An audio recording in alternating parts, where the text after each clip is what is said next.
Isang araw, nagtipon-tipon ang magkakaibigan upang pag-usapan kung sino sa kanila ang maaaring makipagkarera kay Koneho dahil wala pang nakakatalo sa kanya at labis niya itong pinagmamayabang sa kanila. Mga kaibigan, sino ang gustong makipagkarera kay Cuneo?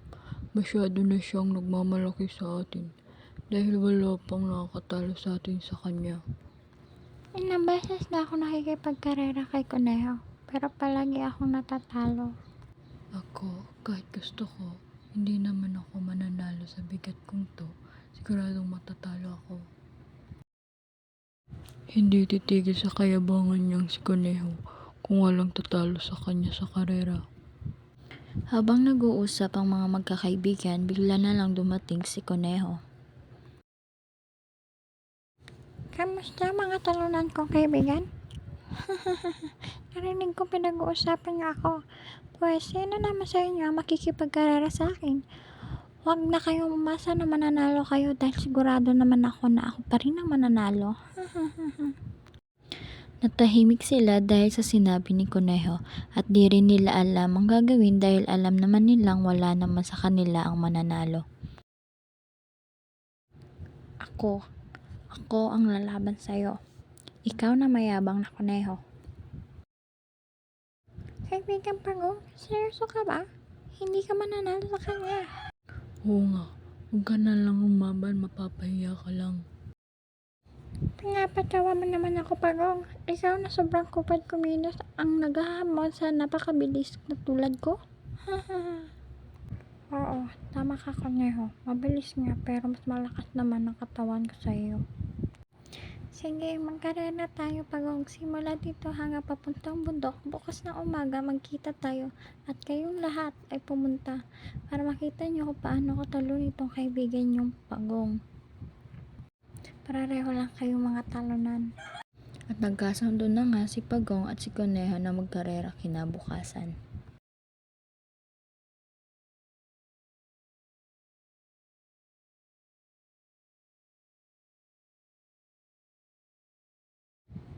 Handa ka na ba matalo, Pagong? Palagi akong handa, Conejo. At nag-umpisa na nga ang karera ni Pagong at Koneho. Dali-aling lumundag ng malayo si Koneho at sobrang layo na kaagad ang agwat niya kay Pagong.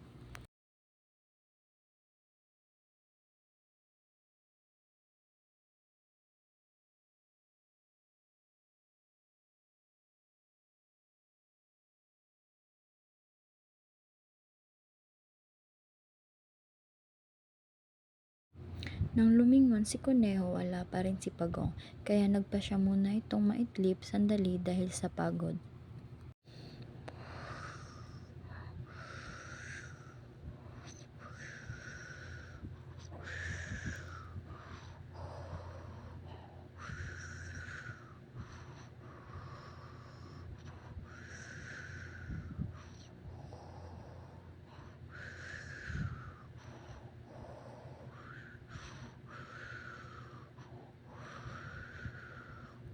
Aha, tutulog si Conejo. Sasamantalahin ko na ang pagkakataon.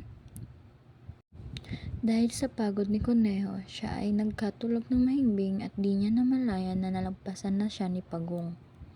Samantalang si Pagong ay di nagsayang ng oras at di siya nagtigil sa paglalakad papunta sa bundok. Kahit paunti-unti at mabagal, pilit pa rin niyang ginagawa para manalo siya kay Koneho.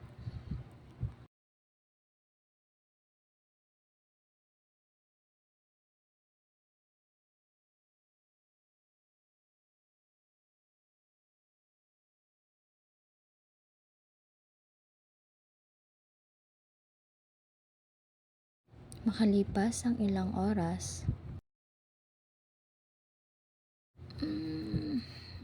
Ang sarap ng tulog ko. Nakabawi na ang aking lakas. Papunta na ako sa bundok. Sigurado ako wala pa rin doon si Pagong. dali-daling pumunta si Koneho sa bundok pero wala siyang kamalay-malay na nalagpasan na pala siya ni Pagong.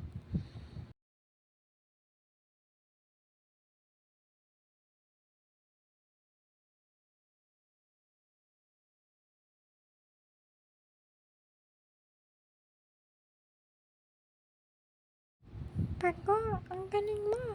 Ikaw ang nanalo. Napakagaling mo. Oo nga, bilib kami sa'yo, Pagong. Wow, paano mo yun nagawa, kaibigan Pagong? Ang galing mo. Pagong, Pagong, Go, go Pagong. go, Pagong, go, go, Pagong.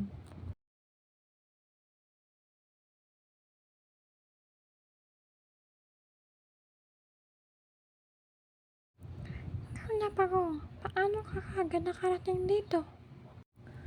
Kuneho, nagkatulog ka ng mahimbing dahil sa pagod mo. Di mo namalayan na nakalagpas na ako sa'yo at wala ako isinayang na oras at pinilit kong nilakad papunta dito sa bundok.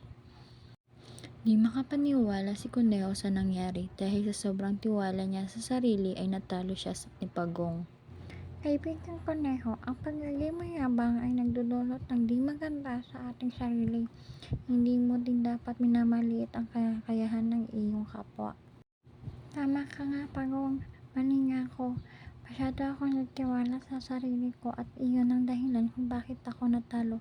Simula ngayon magbabago na ako, patawad sa inyong mga kaibigan. Dahil sa pangyayaring iyon, natutunan ni Kuneho ang di dapat siya maging mayabang at di rin maliit ng kakayahan ng kapwa niya. At natutunan niya rin na kahit gaano pa kahirap ang sitwasyon, nalampasan ito ni Pagong at kaya alam niya na kayang-kaya mo rin.